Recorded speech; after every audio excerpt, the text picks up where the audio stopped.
The broadcast of The Martian has once again set off people's attention to Mars. Mars is the fourth planet from the Sun and the second smallest planet in the Solar System after Mercury.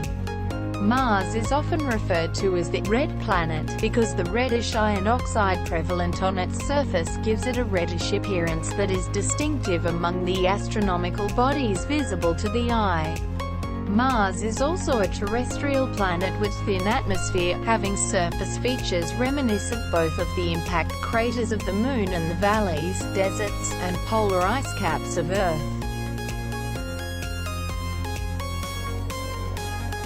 The first challenge for living on Mars is the temperature of Mars. It's a pretty unforgiving place. On this dry, desiccated world, the average surface temperature is -55 degrees Celsius. And at the poles, temperatures can reach as low as -153 degrees Celsius. Much of that has to do with its thin atmosphere, which is too thin to retain heat, not to mention breathe. To survive on Mars, we need to warm Mars from its average of 80 degrees below zero to about 25 degrees below to get terraforming started in the warmest regions near the equator to generate that kind of heat. Robert Zubrin, an aerospace engineer author, came up with some idea: hydrogen bombs to melt ice and heat up the atmosphere, or corralling space rocks from the asteroid belt and crashing them into Mars. There is an easier way, and we've been practicing it on Earth for the past 150 years. We know how to warm up planets. We're demonstrating that we know how to do that right here on Earth, where it's probably not a good idea, by burning fossil fuels, the carbon remains of ancient plants. Mars' atmosphere is roughly 1/10 the atmospheric pressure of Earth and is 95% carbon dioxide, making it completely unsuitable for supporting human life. Humans will have to live inside enclosed structures, providing a controlled environment suitable for housing us, separated from the harsh red deserts outside. However, to live on Mars, we need terraforming of Mars, changing Mars' atmosphere into Earth-like atmosphere. The Earth more than 3 billion years ago was not a planet that was very friendly to life, containing carbon dioxide, methane and water vapor. A simple life. Cyanobacteria changed everything.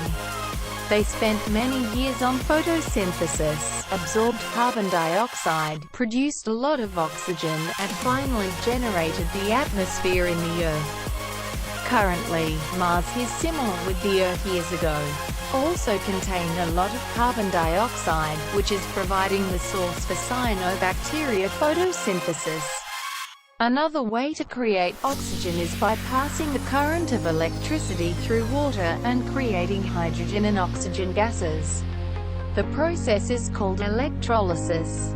Using water to create oxygen might seem a little sketchy for long-term stays away from Earth, as water is also a vital resource that humans need. So how would we get water on the red planet? The poles of Mars contains majority of solid water, ice of the whole planet, and it could generate 5.6 meter deep of liquid water on the whole planet when this ice melts. However, this water source could not be used after warming up the whole planet. Although there is running water on Mars, it's not suitable to drink for humans, as it's saltier than any water that can be naturally found on Earth.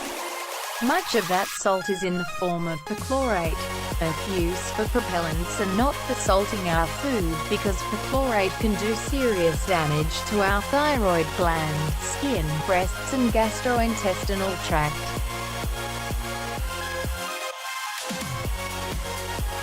One of the difference between the Earth and Mars is that Mars doesn't have the magnetic poles.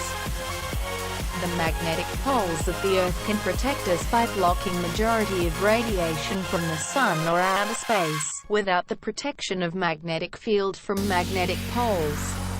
The atmosphere of the planet will be easily puffed away. Under the strong radiation of solar wind, it will lead to many human diseases such as skin cancer, immune suppression, cataracts and macular degeneration. Beside these 4 challenges, there are still many difficulties for human to live on Mars, such as rocks from outside space, food source and power source. Human can live on Mars by overcoming these difficulties. Living on Mars is still only a wonderful dream.